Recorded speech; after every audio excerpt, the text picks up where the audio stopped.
Good afternoon, everyone. I'll make it 2 o'clock, so we'll make a start. So welcome to Cabinet Meeting. As usual, this is being broadcast live via the County Council website and will be archived so you can view it afterwards. This meeting is being held in person. Nick Rushton, the leader of the council, is joining via Teams as he's isolating at the moment, so will not be able to vote on any of the items. So I'm therefore chairing the meeting on his behalf. Just to remind everyone to please remember to switch their microphones on before they speak and to turn it off when you finish speaking. So apologies for absence. We have apologies from Mrs. Louise Richardson. Any other apologies? I think we're all here. OK, on to item 1, minutes. The previous meeting, pages 3 to 12. I move that the minutes of the meeting held on the 26th of October 2021 are taken as read, confirmed and signed. Is that agreed? Thank you. On to item 2, urgent items. We have no urgent items. On to item 3, declarations of interest. Does anyone have any interest in respect of any of the items on the agenda?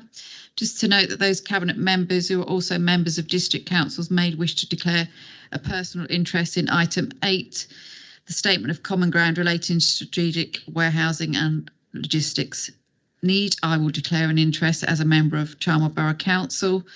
Anyone else wish to declare any interests? Ozzy? Yes, as a member of Hinckley and Bosworth Borough Council. Lee?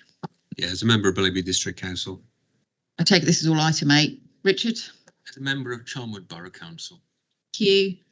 Christine? As a member of Charnwood Borough Council. Thank you. They're all for items number 8. OK, on to item 4, annual delivery report and performance compendium 2021. The first report today concerns the annual delivery report and performance compendium for 2021, which sets out the council's performance over the past year. The covering report also outlines the impact of the coronavirus and the council's recovery planning. The Scrutiny Commission considered this report on Wednesday, and a draft minute extract is attached to your order paper marked 4. Andy Brown from the Business Intelligence team in the Chief Executive Departments is here to present the report. Andy. Thank you, Chair. Yes, the report before you brings forward the annual delivery report and performance report for the Council for 2021. It's structured around the 5 themes and outcomes in the strategic plan for the Council, with a separate data compendium looking at the County Council's funding position, savings, pressures and risk around services and performance data. And some new National Audit Office guidance this year asked us to put in content around the response to and impact of COVID. And so it's a rather long document, so apologies for the length of the documents you've got, and we'll certainly look to sharpen it up in future years. It does highlight a lot of delivery and activity right across the council in the last 12 months, as well as flagging improvements on service improvement plans and significant sections on the different themes that the council leads on. And that's summarised in the covering report, as well as information on the corporate enablers that underpin that. As members know, it's been a very challenging year for the council, handling the COVID response as well as delivering across a range of areas. But there's been very focused and targeted delivery right across those outcomes, as well as significant work to support COVID response, recovery and managing emerging demands around that. So I think significant and impressive efforts have been made right across the council, above and beyond what would normally be expected. And we saw that for 6 months last year when COVID hit, and really people have had to keep that going for another full year, above and beyond what we can often expect people to do, working with partners to maintain that response. So a lot of credit for all of those involved in that, the members, service heads and the staff that have been involved in that effort. I won't go through all the delivery highlights. I think that's set out in summary in the report, but things like the free port, more of a focus on skills and business support, a significant section on transport delivery, some of the major projects supporting housing growth and growth in the county, and a lot more green initiatives coming into highways, some of the electric buses, the cycling, walking, EV and biodiversity strategies, and work around social care accommodation. Obviously significant work in adult social care to handle the COVID response with the infection control fund, the winter plan, rapid staff testing and infection control, as well as traditional delivery areas. And also to mention that obviously the major response by public health in Leicestershire this year, supporting the efforts around COVID, setting up a whole range of initiatives around communications, engagement, testing, enforcement, etc. So I wanted to mention those areas in particular. There's a stronger section on environment and waste this year as the environment strategy impacts, so more initiatives around waste. We have seen some good improvements in the waste metrics this year. And similarly around children and families, a lot of focus on vulnerable families and children. The SEND improvement plan, a lot of investment going into special educational needs, disabilities, and a range of initiatives around early help. And also true around safe communities and trading standards, a strong section on trading standards delivery. The communities theme, you'll know a lot about the work through the communities annual reports, and some really good delivery around that area, and heritage services as well, impacted by the pandemic in terms of closures, but some innovative work in terms of how that's been handled. And very much underpinned by all the work for enabling services around finance, legal, IT, property, HR, etc. So it's some really important work that's gone on. In terms of the performance position, Leicestershire last year was second in the county performance league table. We haven't got all the figures yet for this year, but I'm expecting from the interim data that we'll probably there or thereabouts again in that performance position. We have seen some significant impact from COVID on some of those performance areas and outcome areas, particularly around drugs and alcohol, young smokers, obesity, mental health, physical inactivity, long COVID, family pressures, domestic abuse and reablement. So as is the case nationally, quite a lot of impact and pressures and risks emerging, but also some areas that have benefited from lockdown in terms of the environment and crime. So not all negative. So about 30% of our metrics have been hit by COVID issues, creating extra pressures. The report does set out the funding position. So Leicestershire is still bottom of the pile for funding for counties, and significant differentials from other authorities, and that is causing significant pressures and risks to the council moving forwards, and that's set out in great detail in the report, so I won't go through all of that now. But clearly the fairer funding campaign and seeking the resolution to that is absolutely critical moving forwards, given the level of pressures involved. So I won't go through all of those pressures. I've set out in the report at the end the areas for focus which have been consolidated into the strategic plan. The item was considered by the Scrutiny Commission on Wednesday and had some helpful comments from Scrutiny, particularly highlighting the broken nature of the funding system and the opaque nature of it, and the pressures and risks moving forwards, to reinforce what's in the report, but perhaps asking for a shorter, sharper document next year, and hopefully we'll have much less COVID content to go into next year. Thank you, Chair. Thank you, Andy. I think even though it is a very long report, it's definitely worth a read and does cover the variety of work that this council undertakes, even though as being the lowest funded county council in the country. I just want to pick up the bit about the council being hugely impacted by the Corona-19 pandemic. And I think nevertheless, regarding those challenges, the council has maintained consistent essential services for our residents while adapting to provide alternative virtual services whenever possible. I think we need to highlight the strong approach that we've taken with our partnership, working with the NHS, police, voluntary and community sectors. Without those, we wouldn't have been able to do what we do. So I think we're all aware that recovering from COVID may take some considerable time to do, and to address the enduring social, emotional, physical and economic consequences of the pandemic. But we will forever carry on doing what we do best, and that's providing for our residents. So I'll move the motion on the order paper. Lee? Yeah, I'm happy to second, Chair. I think, Andy, it's a good report. Thank you for your report. I think it has to be long because it covers what we as the Leicestershire County Council, as the upper tier authority, have done and achieved. So I think members talked about an executive sort of summary, a shorter version, which would be welcome. But I certainly refer to the full document throughout the year when I'm looking for information on what we've done and historic data. And it's a really useful addition. So thank you for that. Happy to second. Got no other speakers. I've moved the motion. Lee seconded. We're all happy to approve. Thank you, Andy. On to item 5, the tree management strategy and tree charter, pages 187 to 228.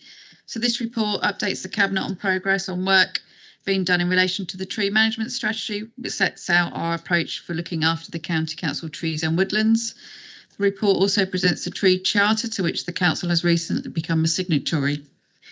Gordon McFarlane, Assistant Director for Corporate Services, and Adam Goodall, Tree and Woodland Manager, are here to present the report, and then I'll pass over to Blake to say a few words. Gordon and Adam, over to you. Okay, thank you, Chair. This is a fairly brief update on the approaches that we're taking for the management of the county's trees and woodlands, and also through the tree management and planting plan, how we plan to deliver the pledge to plant 700,000 trees, one for every resident, over the next 10 years, starting this year. It's probably really important to say that partnership working is key. We can't do this on our own. And the tree charter has been drawn up in conjunction with the National Forest Company. And in addition, we're also in the process of securing various grants which will help us to achieve our planting objectives, and we'll continue to seek to secure grants over the coming years. And it will also contribute to a carbon reduction plan. So it doesn't sit in isolation, it will sit in conjunction with other plans that the County Council has. And we've committed to annual reports to scrutiny around progress. So Cabinet's asked to note the plan, but also note that we're a signatory to the tree charter. Simple as that. I'm happy to take any questions. Blake. Thank you, Debbie. Yeah, just to support what's already been said, that we're exceedingly proud here at Leicestershire County Council to be delivering on this ambition that we have to plant 700,000 trees. Clearly, this is a mammoth project, and contrary to what might have been said in the report, it clearly states it will take about 10 years to deliver 700,000 trees. That's 70,000 trees a year. We're very confident this year we can do that. We've ramped up our production from 20,000 to 70,000 this year, and the grants and the strategy and the plan that's before us right now will help us in future years deliver on that ambition we have. It's exciting times. We're pleased to be supporting the biodiversity across Leicestershire. We are a green council, and this programme will make us even greener. Thank you. I move. Ozzy. Yeah, happy to second. I'm very proud of the way that we've took this forward. It will certainly help the biodiversity across the county, but also it'll help the carbon footprint. So to me, you're doing a great job, and thank you for all the work that you put into it. We know the leader's very keen on trees, so we need to keep pushing and get as many trees planted as we can. So Blake's moved, Ozzy second. All happy? Thank you. Thank you, Gordon and Adam. On to item 6, updated policies for Leicestershire County Council's museum services. So this is a report seeking approval for collections development policy and access policy for the County Council's museum service. These policies have recently been revised and updated on a requirement of the museum's accreditation. So John Wilson, Director of Adult and Communities, and Fran Willis, Head of Services for Community and Wellbeing, are here to present the report. Over to you two. Thank you, Chair. I'll just give a very brief introduction and hand over to Fran to take members through the report. The Leicestershire Museums Service is an accredited museum service, accreditation being granted through the Arts Council.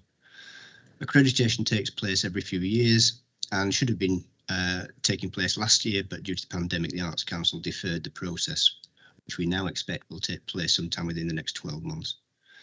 The collections development policy and the access policy, subject to today's reports, form the basis of the museum's collection framework, which will be submitted for accreditation. So I'll just ask Fran Wills now to take members through the detail of the report. Thank you. Thanks, John, and thanks everybody for your time today to look at this. So as I've said, these are two key policies for the museum service and are a requirement for accreditation. The County Council has 5 accredited museums and a number of collection resources centre. Those sites are detailed in paragraphs 18 and 19 of the report. And it should be noted that the Charnwood and Harborough museums are operated and managed in partnership with the relevant district council. The accreditation standards split into 3 sections, and that's briefly outlined in paragraph 21.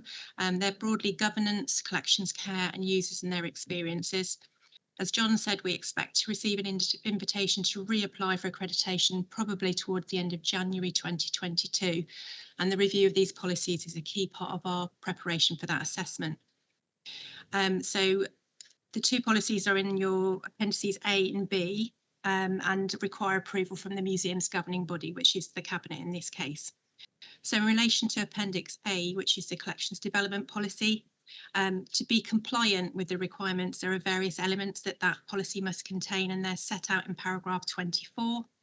And I can confirm that the proposed policy in Appendix A is compliant with those requirements. Paragraphs 26A to P detail the elements of the policy, which include the vision and purpose statement for the museum, which is specifically in 26A. The policy also groups the collections into broad themes and highlights areas of excellence for each of them. For example, the Hallerton treasure, which is on display at Harborough Museum, is just one highlight from the archaeology collection. The policy also sets out the themes and priorities for future collecting, and some of the examples of those priorities are given in paragraph 26E. The priorities are informed by curatorial advice, consultation with partners and service users. One example is to add to the Palatoy collection. That's a Colville-based firm and perhaps best known for producing Action Man and Tiny Tears, amongst many other much-loved toys. Interest in the firm and its products saw a resurgence of interest in 2016 and 17, and it remains a popular and well-used part of LCC's collection. Another important collecting priority to highlight is the home and family lives of people currently underrepresented in our collections. So those include LGBT+ communities, people living with disabilities, and people of Black and minority ethnic heritage. It's important that our collections continue to grow and evolve so that they more fully represent the richness of the different communities in our county and ensure that our museums can share those representative stories. Rationalisation and disposal are key elements of good collections care, and the policy sets out the themes and priorities that will guide the service's work over the next 5 years. The areas identified for review are listed in paragraph 26F. These also include coal mining and other working life objects, which builds on work that we've undertaken over the past 5 years to support the development of the Snibston Colliery site. As explained in paragraph 26G, all of our activity sits within a robust legal and ethical framework, and we commit to working within the Museum Association's Code of Ethics. This ensures that we're transparent in our actions, adhere to best practice, and always strive to maintain the trust that audiences, local communities, donors, partner organisations and funders have in us. Paragraphs 26J to O also make reference to the legal requirements and ethical commitments, for example, treatment of human remains, the repatriation and restitution of objects, and also spoliation. The policy includes a clear statement on our approach to acquisition, which is to collect and record the natural life of the county of Leicestershire and to reflect its histories, interests and aspirations of the people who have made it their home and place of work. And the final section of the policy sets out our approach to disposal from the collections. All disposals will be made with reference to Spectrum primary procedures on disposal, and the decision on disposal sits with the governing body of the organisation based on sound curatorial advice. Now moving on to Appendix B, which is our access policy. The access policy covers how people can see, use and reference the collections, gain access to our buildings and sites, and how we share information about the collections we have with people. It's required to cover the variety of interpretation methods that we use to exhibit our collections, and also how we enable public access to our collections, buildings and sites and associated information. Paragraphs 29A to F summarise the key elements of the policy, with paragraph 29C listing the 6 key barriers to access. And the policy also includes an example of how those barriers might be experienced by people. There are now in the policy much clearer policy statements in relation to each of the key barriers to access, and we provide some specific minimum commitments. They're summarised in paragraph 29E. By way of illustration, cultural access is one of the potential barriers that people might experience, and our policy statement is that the Museum Service recognises our museums, collections and stories that we tell may not reflect the cultural experiences, heritage and interests of all the communities of Leicestershire, and therefore we will strive to reflect our communities better. And sitting below there are a number of examples about how we will go about addressing that. If adopted, both policies will be due for review no later than November 2025. And also by way of update, paragraph 34 and 35 of the report refer to our EHRIA, and I can now confirm that that's been approved by the Departmental Equalities Group. Thank you for your time. I'm happy to answer any questions. Thanks, Fran. Really good overview. Christine? Thank you, officers, for that. I support the report, the recommendation, and in fact, when I took on this role, the collections are very wide, and I was amazed at just what we do have in the museum. And I've managed to go around and see some of the items which have been on display. And even yesterday, I saw the Colorton tunic, which we lend out. We're loaned out to Nottingham Museum, and as part of our policy, we do lend out some of the items. And hopefully we'll get some more, going round and about. And I do recommend this report. Thank you. I have no difficulty in seconding this report. I think it's a valuable service that we do to the community, and certainly in Melton Mowbray, I know that our museum is very valued, and the locals really enjoy some of these presentations that you put on, taking them back, some of them to the childhood and sometimes their grandparents, but they're always very well received, and thank you for all the work you put into it. I just want to add as well, this is really important to the council and to all our residents to keep this history and make sure these are looked after properly, and access is available for all to go and see these collections and our museum services. I know I go to Charnwood Museum quite a lot. That's still free to go in, which is not unusual in these days to find somewhere free to go. So well done to all. So moved by Christine, seconded by Pam. You all okay to approve? Thank you, John. Thank you, Fran.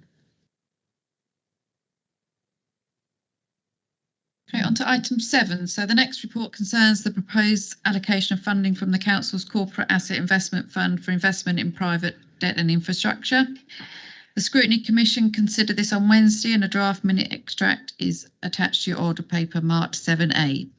We also had comments from Max Hunt, leader of the Labour Group, and these are also attached to the order paper marked 7B. Chris Tambini, Director of Corporate Resources, is here to explain the proposals. Chris. Thank you. The Corporate Asset Investment Fund was actually created back in 2014. And one of the key aims was to create a fund that generated a steady and reliable source of income for the County Council, mainly to offset the reduction in government grants. The fund has actually been very successful in meeting that aim. And last year we had income of about £5 million. Income is expected to nearly double to £9 million by 24-25. As a lot of the kind of properties that we're developing kind of come into occupation. The two investments follow a review of the Corporate Asset Investment Fund by Hymans Robertson. So really what we're doing here is implementing that strategy. So if I start with private debt, where we're proposing a £20 million investment. This is a low risk product that consists of a series of loans to businesses. These loans are usually very senior. That means they're repaid to us first before any other loans, and they're also secured on other assets. And we expect that we've diversified over about 50 different loans, so a very kind of diversified fund. Given the fact that it is low risk, the target return is around the 4 to 6% kind of range. We do have a lot of experience in this product, with both the pension fund have invested in it in the past, and also the Corporate Asset Investment Fund have invested in it. The second opportunity is in infrastructure, where we're proposing a 7.5 million investment. And again, this is the product we're very familiar with. The pension fund has invested with this JP Morgan fund since 2016, and returns have been in line with expectations. We've undertaken due diligence, and also our pool pension company, LGPS Central, has also undertaken some work on it and thinks that the product is good. Again, the fund invests in infrastructure assets, so there are assets such as kind of energy, things like solar farms, water treatment works, railway stations, that kind of assets. And the product, again, is low risk, diversified, targets steady income, and with a targeted return of about 8%. So the recommendations are on the order paper. Thank you, Chris. Lee. Thank you, Chair. Can I thank Chris for the report and obviously the contents in it? Can I thank Scrutiny for the comments, which we all have? I think they're well made. I just wanted to pick up on the comments from Max. Max is obviously part of Scrutiny, but he's also submitted some under the Labour group banner. It was really just to pick up and clarify. I mean, one of the things he said that he felt the recommendations marked another step away from the original policy, the Corporate Asset Investment Fund. These recommendations are in line. We don't think any investment could possibly meet all of the aims that we set up when the fund was set up, as Chris said, in 2014. But certainly these proposals fully satisfy the supporting the objectives of the Council's MTFS. To generate an income stream which increases the Council's financial resilience, given the decrease in government funding. It supports the delivery of frontline services through increased income generation or through capital investment that will reduce operating costs. And it manages investment risk by investing in diverse sectors. I just wanted to pick up on one more just before I sort of go to move the recommendations. I think sadly in Max's comment that there was a suggestion that the Hymans-Robertson report, who validated the recommendations to us, suggested that some of our current investments in our local community, e.g. Leaders Farm, the Airfield Farm, the Apollo Business Park, and even Lucep might not have been such a wise investment. But I think this simply, Max, is not correct. The Hymans report talked about the allocation of assets to sectors, but no comments were made on individual assets, and certainly no divestment was recommended on the schemes he referred to, that Max has referred to above. It is disappointing that an ill-informed slight is being made on the current investments, particularly in a week when the opening of the global headquarters of the Access Group receives such positive publicity. Not only is the CAFE investment keeping Leicestershire's very own tech giant in the county, but Access have already announced plans to create 500 new jobs in Loughborough. This is enabled by a building that is both award-winning and receiving rave reviews from the staff based there, and does not skimp on its environmental credentials, with 300 solar panels providing full electricity, as well as electric car charging points in the state-of-the-art water management system. And on top of that, with an annual rent of 1.6 million, there's a major benefit to the services that our council taxpayers depend on. So I think I'd just say that on those comments. I thank Chris and Declan for the work on the report, which is an important fund for us going forward, and I'm very happy to propose the recommendations included. Thank you. Thanks, Lee. Richard? Thank you. Happy to second, and I'd just like to say how much I agree with the comments that Lee has made, and it was disappointing to read some of the comments that Max made. Just one example, perhaps to mention to members. Some of us, I know yourself, I believe, Lee and I, had the pleasure of going around the building in Loughborough that Access occupy. It's really well worth a visit. It's a really impressive building. And as our tenants, they are clearly delighted by it. So thank you. Happy to second. Thank you. Yes, I actually went around the building at the Access Group, the Armstrong building last week, and it is a fantastic place, and they're giving back hugely to the community. And not only are they leasing the building from us, but they also have a charity foundation where they're looking to give back to the community that supported them. So it's disappointing to read things like that in print, and it's not what this council is about. And just to highlight as well that without all this income that we're getting in, not only supporting the local community and local jobs and businesses, but without that income, we would have to find savings, and that would come off frontline services. So for me, this is what we need to do. It's working really well, and we're supporting the local economy. So I wholeheartedly believe what both of you have said. So everyone happy to approve this? Okay, thanks, Chris.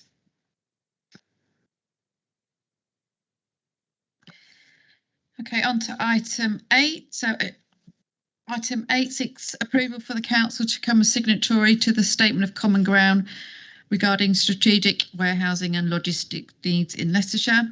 This statement has been prepared jointly by the County Council, the 7 district councils and Leicester City Council, and Tom Purnell, the Assistant Chief Executive, is here to present this report. Tom. Thank you, Chair. Yes, the document, as you say, has been prepared by the 9 local authorities in the area, and the recommendation is that the County Council becomes a signatory. I think it's worth saying that the document is largely a statement of fact, summarising evidence of need, identifying strategic issues and setting out next steps in addressing that need. It will inform the provision of warehousing and logistics space in the period up to 2041, and is key evidence for local plans in the area. The statement has been informed by a detailed study which was published in May, and there's details about the study in the paper and in the statement of common ground itself. That study determined that just over 2.5 million square metres of additional strategic and warehousing floor space is needed up to 2021. But it is the case that current supply meets more than half of that need, and it leaves a shortfall of 768,000 square metres of rail-based warehousing and just under 400,000 square metres of road-based warehousing. The statement identifies areas of opportunity for that provision shown on the map at page 288 of the pack, largely, as you'll see, along key transport corridors. The statement also commits signatories to work together to deliver the actions that are summarised in paragraph 20 of the report, namely putting in place an effective monitoring system, having clarity about the distribution and phasing of the future supply of warehouses, and developing a collective understanding of suitable developable sites to meet the future need. These actions will help the local authorities to collectively maintain an appropriate supply across the area in suitable locations, and also assist the County Council in planning for the infrastructure implications of that further provision. The statement will be kept up to date as new evidence emerges, so it is a live document in effect, and the recommendations are as on the order paper. Thanks, Tom. I've got nothing to add, but this is obviously really important for our businesses and our connectivity across the whole of the Midlands. So I'll move the motion on the order paper. Ozzy? I'm happy to second, and it's nice to know that we've got a joint working party with all the councils across Leicester and Leicestershire. Thank you. All in favour? Thank you. Thanks, Tom.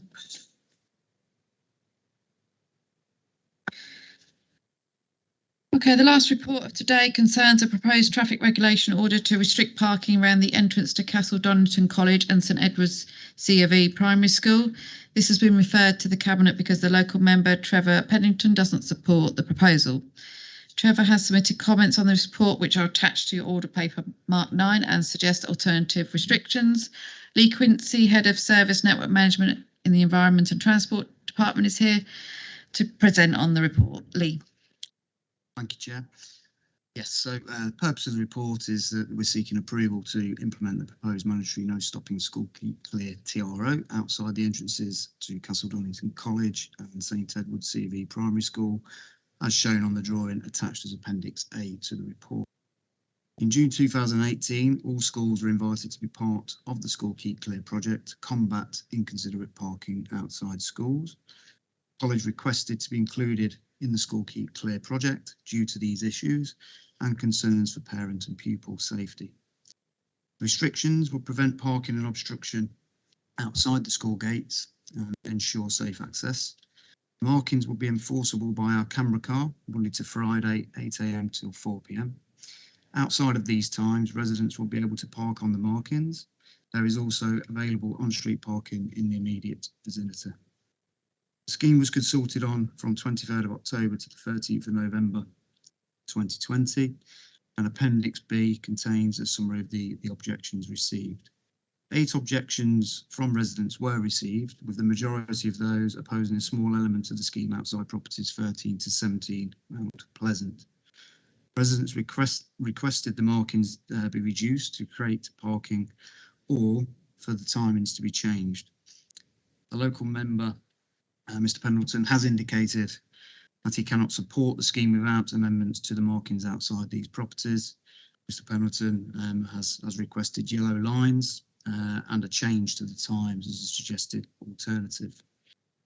For the markings to be enforceable, they need to be a set length in accordance with the traffic regulations as set out in paragraph 15 of the report. Reducing the length would therefore make the markings unenforceable. They wouldn't therefore be compliant. As outlined in paragraph 28 of the report, the site contains a college, a preschool, a nursery and also an early learning centre. So there is a lot of activity around the access and the gates. So there is a requirement to keep the access clear throughout the day. With double yellow lines, the boarding and alighting exemption does apply to children being picked up and dropped off. So this activity with that restriction would not be therefore possible to enforce. We're also unable to enforce double yellow lines with the use of our camera card. It's therefore recommended that the scheme as proposed and shown on Appendix A is approved. Thanks, Lee. Ozzy? Thank you, Chair. I fully understand what Trevor Pendleton is coming at. He has a problem here, and he's trying to address it by the double yellow lines. But as you quite rightly say, that people can still park on to drop off. And the whole idea of this, with it being a multifunction centre with all the different, children going there, that it's being done on the basis of safety for those children to put the signs down. So as much as I support Trevor in everything he says, I don't think that we can change it to double yellow lines. I know that he's working hard for his residents, and he always has done, but I'm of the opinion that I will have to move the report. Sadly, I don't want to offend Trevor, but unfortunately it's an issue of safety for the children.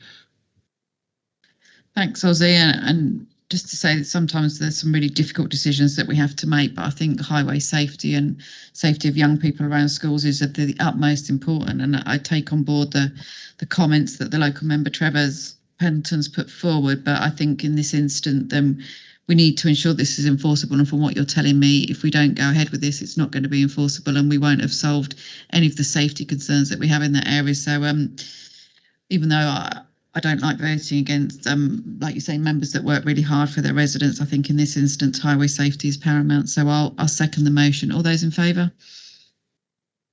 Thank you, Lee. Item 10, items referred from overview and scrutiny. There's no items referred from overview and scrutiny committees. And item 11, any other items which the chairman has decided to take as urgent. There are no urgent items, so that brings the meeting to a close. Thank you for attending and watching.